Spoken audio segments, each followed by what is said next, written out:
Assalamualaikum warahmatullahi wabarakatuh, sahabat literasi santri semua. Alhamdulillah bisa bertemu lagi bersama saya Salma Maulida yang hari ini menjadi edisi spesial dan perdana karena literasi santri memunculkan podcast yang hari ini juga kedatangan tamu yang insya Allah bisa menginspirasi dan berbagi pengalaman hidup dan mudah-mudahan bisa memberikan pengetahuan dan edukasi kepada sahabat literasi santri semua. Assalamualaikum Ustadz Irman Riza Arfiansyah. Waalaikumsalam warahmatullahi wabarakatuh. Gimana kabarnya hari ini? Alhamdulillah sehat. Alhamdulillah sehat. Ustadz Irman Riza Arfiansyah menurut beberapa teman dan juga sahabat-sahabat dekat saya bahwa Ustadz Irman ini memang menjadi salah satu teman yang bisa dibilang memberi banyak inspirasi karena seperti yang teman-teman bilang, Ustadz Irman Riza ini memang kehidupannya dekat sekali dari kehidupan para ulama dan habaib dan juga sering berada dan hadir di majelis sholawat. Betul Ustadz Irman? Alhamdulillah untuk hal itu memang kita sering ikut hadir majelis kayak begitu sih. Alhamdulillah. Alhamdulillah. Nah, untuk bahasanya nih enakan Ustadz Irman atau Kak Irman atau Irman Riza atau gimana nih? Nah itu dia tuh, manggilnya Bang Irman aja. Oke, Bang Irman aja ya kita. Biasa ngomong anak ente kali nih. Wah betul aja gitu, bener banget. Anak ente aja ya kita biar Betul, lebih betul. enjoy gitu. Betul. Oke, Bang Irman untuk kehidupan hadir di majelis sholawat itu menurut Bang Irman sendiri itu apa sih yang Bang Irman ketahui gitu dari kehidupan majelis sholawat? Buat hadir majelis sih saya rasa itu harusnya jadi suatu yang wajib buat tiap-tiap kita itu. Soalnya lagi-lagi memang hadir di tempat kayak begitu tuh pertama yang paling utama pokoknya. Itu menenangkan hati, itu aja. Oke.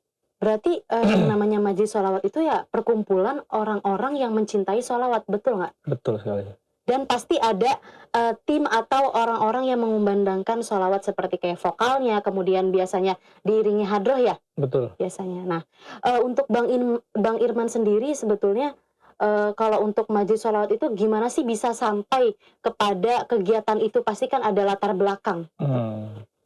Alhamdulillah sebelumnya kalau memang kita ngomongin masalah latar belakangannya sendiri ya, latar belakangannya sendiri itu sama semua dari kita kan pasti dari nggak tahu jadi tahu gitu ya.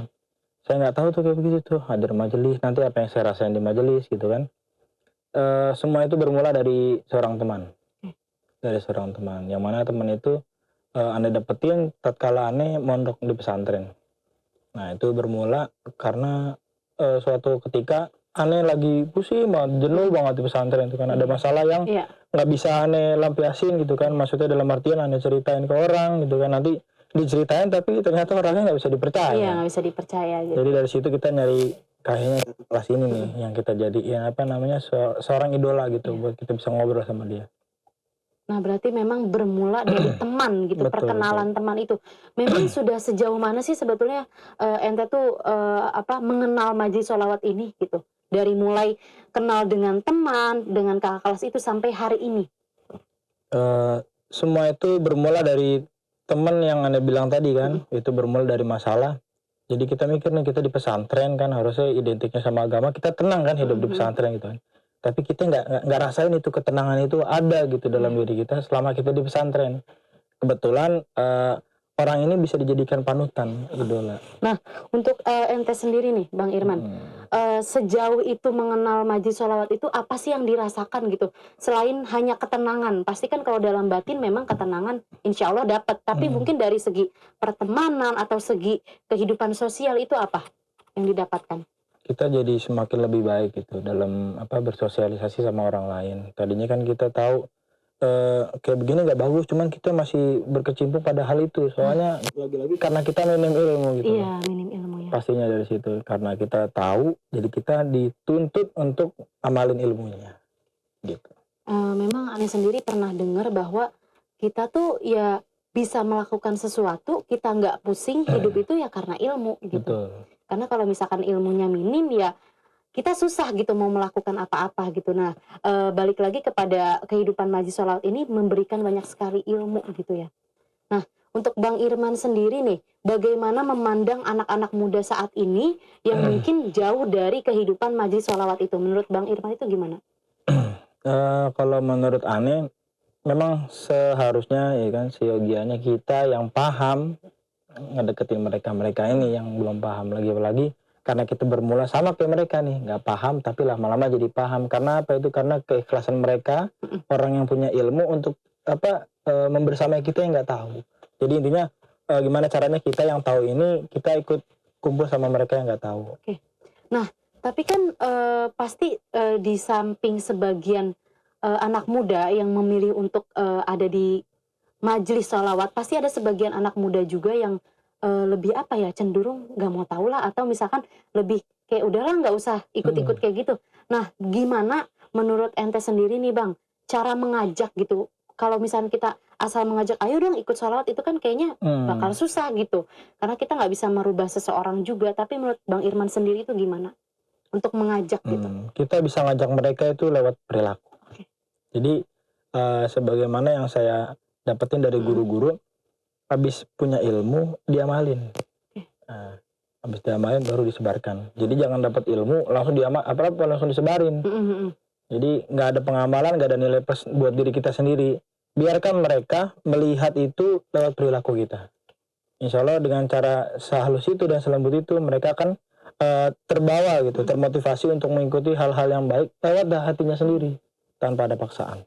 Nah, oke. Untuk ente sendiri nih Bang Irman, pastikan yang namanya duduk di majelis sholawat itu mengenal para habaib dan juga ulama gitu. Menurut Bang Irman sendiri, mengapa sih kita sebagai umat Islam memang harus mencintai beliau-beliau semua, kemudian mengagumi beliau-beliau semua? Apa gitu spesialnya menurut Bang Irman sendiri? Kalau kita lihat spesialnya ya, pertama kita tenang hati. Yang kedua kita lebih merasa siapa kita di dunia gitu kan, yang bakal nolong kita nanti di akhirat, tapi kalau bukan mereka orang-orang soleh. Lagi pula juga ada firman Allah Subhanahu Wa Taala dalam Quran, katakan wahai Muhammad, kalau memang umatmu mencintaimu, cintailah kamu Muhammad. Maksudnya apa? Wasilah Nabi, wasilah orang-orang soleh, para ahli bait Nabi. Kalau kita nggak lewat pintu itu, kita nggak bakal dapat cintanya Allah. Jadi udah memang sepastinya kalau memang ada pertanyaan kayak begitu, kenapa kita harus cinta mereka? Memang itu lewat pintunya itu. Kita kalau mau nyampe, kalau kita masuk surga cuma lewat pintu itu, nggak bakal dapet. Berarti dengan cara kita mencintai para waliullah, para habaib, para ulama, itu adalah salah satu jalan mencapai surga gitu. Betul. Ya. Oke. Nah, kalau untuk Bang Irman sendiri, ada nggak sih satu tokoh ulama atau habaib yang dominan membuat Bang Irman tuh benar-benar kagum dan sangat cinta sekali dengan satu tokoh itu? Beliau adalah Al-Habib Umar bin Muhammad bin Salim bin Hafid bin Abu Bakar bin Salim. Itu Ana suka banget itu kan, waktu itu senang banget itu. Soalnya gimana ya, dari guru-guru yang Ana dapetin ilmunya itu memang ternyata dari para guru ini punya guru-gurunya lagi sampai ke Habib Umar. Jadi kurang lebih gambarannya beliau tuh pusat keilmuan daripada guru-guru yang Ana dapetin itu. Berarti memang salah satu guru pertama gitu. Betul. Sehingga menghasilkan banyak para habaib dan ulama saat ini gitu ya. Dan untuk di Indonesia sendiri, menurut Bang Irman sendiri gimana ya gambaran pemuda mencintai para habaib dan juga ulama gitu? Apakah sudah seperti yang diharapkan atau memang ya hanya sebagian orang saja gitu yang mencintai para habaib dan ulama? Kalau untuk kita melihat orang-orang di luar sana ya, kalau untuk negara Indonesia ini, untuk kecintaannya kepada Nabi, ya kan, kita bisa lihat itu dari penyelenggaraan Maulid di Indonesia itu. Udah banyak banget itu kan, itu berjamur itu udah banyak banget. Cuman saya rasa yang benar-benar mengamalkan nasihat-nasihat orang soleh, nasihatnya Nabi, itu masih segelintir orang tertentu, nggak banyak. Ya, tapi kita berharap daripada orang-orang yang ikut-ikut majelis juga, yang ikut-ikut Maulid, dari banyaknya mereka yang ikut, tetap nanti tersentuh hatinya untuk mengikuti sunnah Nabi SAW. Mungkin ini kali ya Bang Irman, saat ini kan di Indonesia ini banyak juga perkumpulan majelis-majelis. Nah itu ada biasanya per majelis itu kan biasanya ada nama masing-masing ya. Itu ada ciri khas masing-masing juga nggak sih, entah dari segi apanya gitu? Kalau ciri khas pastinya tiap-tiap majelis itu beda-beda. Cuman yang saya rasain nih, persamaan dari majelis-majelis yang ada itu pasti ukhuwah Islamiyahnya dia bagus. Pasti dia saling menjaga rasa di antara jemaah-jemaah yang lain. Saya pernah ngerasain di antaranya soalnya saya mau ke majelis Rasulullah yang ada di Pancoran, itu ada orang namanya siapa ya? Saya lupa kalau nama Iya. itu. Pokoknya dia mau ke sana cuman gak ada kendaraan tuh, dia jalan kaki. Nah, di situ saya tawarin tuh. Saya kira nih orang nggak bakal mau nih kan. Ternyata mau. Nah, dia sangat berterima kasih sama saya tuh sampai diajak makan bareng gitu. Terus dia bilang udah cukup cuma nganterin doang begini kan. Tapi feedback yang dia kasih ke saya itu benar-benar istimewa. Itu yang saya takjub banget sama apa ciri khas yang ada dalam majelis itu. Dalam majelis itu. Berarti memang ada kesan tersendiri ya yang Betul, didapatkan betul. dari Bang Irman sendiri gitu. Nah, biasanya ada nggak sih Bang Irman kayak apa ya, kayak konflik mungkin yang Bang Irman rasain atau diskriminasi yang Bang Irman rasain seperti terlalu fanatik Islami banget atau terlalu fanatik sholawat banget, itu ada nggak sih omongan kayak gitu? Kalau untuk fanatik agama sih sebenarnya enggak, cuman kita kayak lebih kita kalau ikut udah hadir majelis tuh kesannya kayak kayak ente aja yang paling benar gitu Oh kan. iya. Kayak ente aja yang paling soleh, kayak ente aja yang paling alim. Justru karena kita hadir majelis kayak begitu, kita hadir ke tempat-tempat kayak begitu karena kita mikir kita belum jadi orang baik. Iya, betul. Kita nggak baik, kita nggak ikut hadir kayak begitu lah. Kita jauh lebih baik lagi, lebih nggak baik lagi nanti ketimbang kita ikut kayak begitu kan. Iya. Gitu. Bang Irman, sebelumnya ada yang pengen ditanya ini mengenai persiapan menuju majelis sholawat itu apa aja sih biasanya yang disiapkan itu dari mulai pakaian kah atau mungkin barang-barang yang perlu dibawa? Yang perlu kita persiapin yang orang biasanya lupain tuh ya. Kita harus persiapkan niat. Karena niat itu nanti yang bakal jadi tempat atau wadah kita menerima nasihat. Dari mulai barang-barang yang dibawa juga itu seperti apa aja tuh? Kalau Ana pribadi juga karena melihat orang-orang yang sering hadir majelis, Iya. pakaiannya diperhatikan, sunnahnya memang kalau buat kita hadir majelis ilmu tuh banyak orang make baju koko warna putih, peci putih, sarungan lah kalau bisa gitu kan. Kalau akhwat Ana lihat pakai gamis hitam biasanya. Gamis hitam. Itu walaupun memang tidak diatur dan tidak diwajibkan tapi menjadi adat istiadat dan juga kebiasaan ya. Betul, betul. Menjadi kebiasaan di majelis karena memang orang-orang yang hadir majelis melihat orang lain melihat orang lain dan Iya, begitu benar-benar. seterusnya gitu. Nah, untuk barang-barang nih biasanya sama suka lihat ada pakai batu cincin tapi mungkin bentuknya seperti apa ya, beda gitu orang-orang majelis itu. Nah, misalkan siwak, nah itu menjadi apa ya, siwak itu menjadi hal yang menarik juga diperbincangkan karena pada saat ini itu sudah ada sikat gigi dan juga odol yang memang lebih praktis gitu. Maksudnya untuk dipakai itu mengapa lebih memilih memakai siwak itu? Memang tidak dipungkiri ya, kita lihat itu sekarang memang pakainya odol, pakainya sikat Lebih gigi, praktis lebih gitu ya? praktis dan Iya, lebih bersih benar-benar. orang beranggapan demikian. Tapi kenapa kita nih yang hadir majelis atau bahkan orang-orang yang mengenal sunnah Nabi Sallallahu Alaihi Wasallam itu masih pakai siwak? Iya. Karena lagi-lagi memang nih kebetulan Ana bawa nih siwaknya nih. Iya, berupa seperti bambu ya, bambu Iya, kecil gitu. kayu kecil ini memang banyak fadilahnya gitu kan. Lagi-lagi kita mengikuti karena orang-orang soleh, habaib kita mengikuti juga gitu daripada guru-guru sampai Rasulullah Sallallahu Alaihi Wasallam. Banyak di kitab-kitab kuning juga dijelaskan sunnah-sunnahnya Nabi apa diantaranya siwak. Fadilahnya juga yang perlu mungkin Salma belum tahu kali ya. Fadilah daripada penggunaan siwak itu mempermudah lisan kita untuk menyebutkan kalimat thayyibah apa ketika kita menjumpai sakaratul maut. Wah, ternyata benar-benar dalam banget ya maksudnya Iya. fadilahnya itu ya. Betul. Karena yang Salma tahu ya sekedar menjalankan sunnah Rasulullah aja gitu. Ternyata memang fadilahnya seluas itu gitu memakai siwak itu ya. Nah, Bang Irman sendiri udah sejauh mana gitu memakai siwak tersebut kemudian barang-barang yang memang menjadi sunnah Nabi gitu? Kalau ditanya sejauh mana sih Ana juga lupa tuh ya, kurang tahu juga pastinya dari kapan itu. Cuman yang Ana rasain pakai siwak kalau nggak ada siwak di kantong kayaknya ada yang kurang gitu. Ada yang kurang ya. Karena guru-guru bilang kayak gitu, coba jadikan siwakmu tuh seperti HP yang kamu bawa gitu.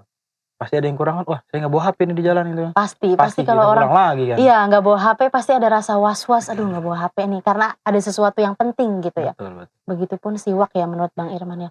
Nah, menurut Bang Irman sendiri nih, untuk di saat ini di zaman sekarang gitu ya, pemuda-pemuda itu bagaimana sih antusias terhadap majelis sholawat itu? Kalau dilihat dari antusias mereka pada saat ini gitu ya, menurut Ana kuat banget. Soalnya Kuat kan Kita tahu nih majelis taklim, majelis Iya, sholawat betul itu udah betul. menjamur di Jakarta, apalagi Jakarta. Mhm. Cuman tinggal lebih kepada menjaganya aja, memelihara rasa cinta itu kepada Iya. kebaikan, rasa cinta itu kepada majelis biar nggak hilang begitu aja. Kita hadir majelis nih kita semangat, kita hadir majelis kita jadi eh, semangat lagi buat ibadah. Cuman keluar dari majelis kita rasanya udah hampa lagi. Paham. Makanya ulama itu menitik beratkan pada mujalasah, pada teman duduk kita. Karena teman duduk itu memang sangat berpengaruh kita dalam melakukan aktivitas di kehidupan sehari-hari kita.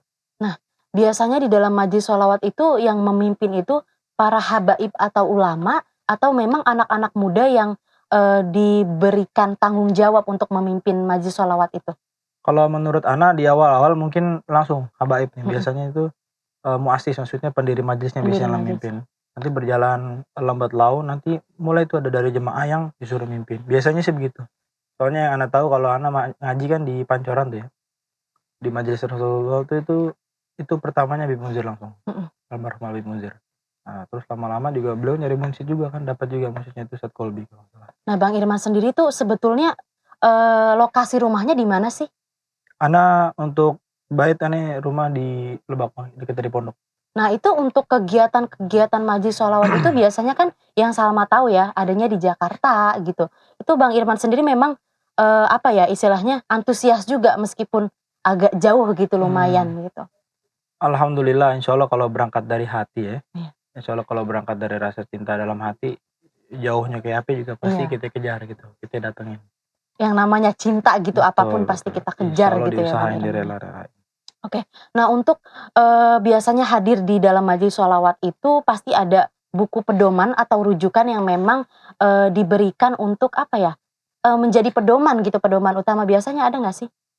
Ada kalau untuk pedoman mungkin lebih tepatnya kepada kumpulan qasidah-qasidah yang Mhm. biasanya dibaca di majelis. Gitu aja sih sebenarnya. Gitu aja ya, Oh, maksudnya nggak ada apa sih judul tertentu atau misalkan dominasi tertentu gitu, sama aja gitu ya. sama aja. Nah, mungkin gini kali ya Bang Irman, di saat ini kan modern ini ya, biasanya orang-orang itu meninggalkan hal-hal yang istilahnya apa ya, berbau sunnah karena memang sudah lama gitu terjadi itu ya. Seperti kayak memakai siwak, kemudian yang lain-lain juga gitu, adat istiadat seperti itu. Menurut Bang Irman sendiri, bagaimana anak muda supaya bisa mencintai hal-hal tersebut? Usaha kita Heeh. untuk mereka biar cinta Iya, sama sunnah Nabi heeh. gitu. Kita yang tahu ilmunya kita amalin. Supaya mereka melihat daripada sunnah-sunnah Nabi yang kita amalin. Karena orang itu lebih mudah merekam dari apa yang dia lihat daripada yang dia dengar. Maksudnya gini loh, dia lebih mudah memahamin dari apa yang dia lihat ketimbang dia yang dengar. Karena kayaknya sulit juga ya, kayak misalkan kita mengajak memaksa gitu jatuhnya seperti, "Ayo ikut," itu kayaknya akan lebih sulit gitu. Sulit. Karena yang namanya berteman dan bersahabat mungkin Bang Irman juga pernah cerita gitu sebelumnya bahwa berteman dan bersahabat itu hal yang berbeda gitu. Memang kalau emang berteman dan bersahabat itu berbeda. Sebenarnya kalau berteman tuh identiknya gini aja. Teman tuh sekedar kita say hello Iya, gitu kan. betul. Cuman kalau bersahabat, semua apa yang jadi keluhan kita bisa obrolin tuh ke sahabat biasanya. Dan dikasih solusi biasanya. Gitu. Dibimbing gitu ya, Betul, dituntun. dibimbing. Bang Irman sendiri ada nggak sih maksudnya sahabat yang betul-betul saat ini masih melekat gitu dan masih bersama dengan Bang Irman sendiri? Alhamdulillah sampai saat ini juga saya masih berkabar gitu kan, walaupun nggak berada deket sama saya gitu loh. Orangnya sekarang lagi di Sudan, lagi belajar gitu.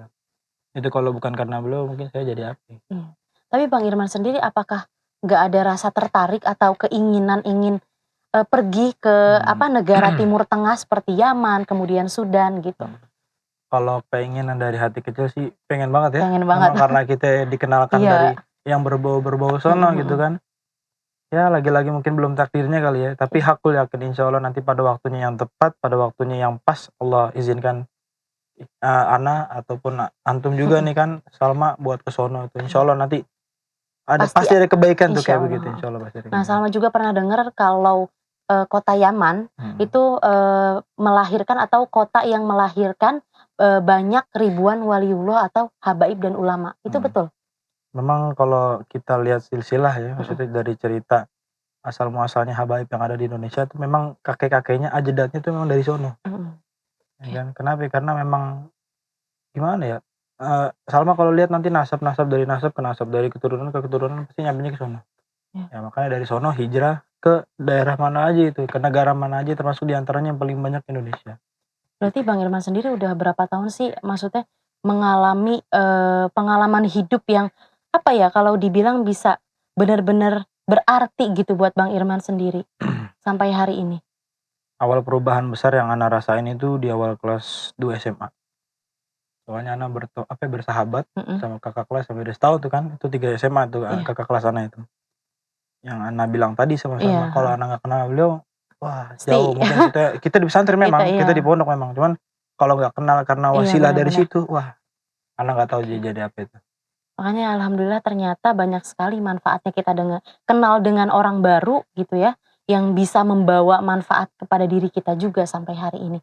Itu kan gini ya Bang Irman, maksudnya namanya istiqomah itu susah sekali gitu, sulit sekali menghadapi macam godaan gitu di luar sana gitu ya, di samping dari kegiatan Bang Irman sendiri. Nah, Bang Irman sendiri bagaimana sih menghadapi godaan-godaan itu?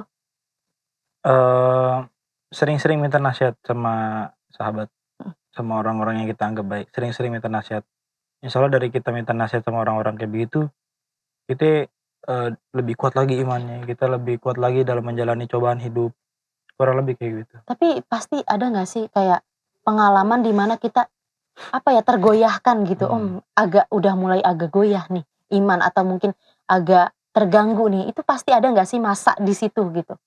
Pasti, apalagi kan kita hidup nggak di satu tempat gitu kan, kita kemana-mana tempat. Nah itu termasuk diantara daripada usaha yang Ana lakuin tuh, kita di motor atau kita lagi di luar gitu, pakai ini aja headset ya. Pakai itu dengerin sholawat itu kan, suka asik sendiri biasanya kalau anak pribadi. Kalau udah di motor asik sendiri kan, tutup helm langsung dengerin sholawat, teriak-teriak deh tuh, nyanyi sendiri gitu. Nah, berarti Bang Irman untuk sampai hari ini, apa aja sih pencapaian terbesar yang Bang Irman itu rasakan? Ana bisa mengenal agama lebih dalam, pastinya itu. Itu aja. Kemudian seperti kayak efek kepada masyarakat, apa Bang Irman dipanggil nih sebagai pemimpin majelis sholawat atau mungkin Bang Irman memimpin pembacaan sholawat itu pernah nggak sih? Kalau mimpin majelis sih belum ya Ana ya. Makanya kalau untuk disuruh baca maulid di rumah ini, baca maulid di sini, Ana ditunjuk jadi vokal, apalagi kalau acara angkatan misalnya kan reuni, Ana yang disuruh mimpin. Itu menurut Ana tuh ya Allah, alhamdulillah gitu ya. Pada akhirnya Allah takdirkan Ana buat dipercaya juga kayak gitu. Dulu kalau kita mikir-mikir dulu, wah boro-boro tuh kena megang mic aja takut gitu. Tapi Bang Irman sendiri kan sekarang kan menjadi pengikut ya, masih menjadi pengikut. Apakah ada keinginan atau cita-cita ingin menciptakan atau membangun majelis sholawat itu? Untuk sementara ini Ana nggak ada pikiran buat kayak gitu. Pengennya tuh kita ngikut aja. Kita ngikutin jalannya orang baik aja. Cukup jadi pengikut aja. Adapun mereka nanti mungkin yang mengikuti di belakang kita, Ana nggak ngerasa buat diikutin.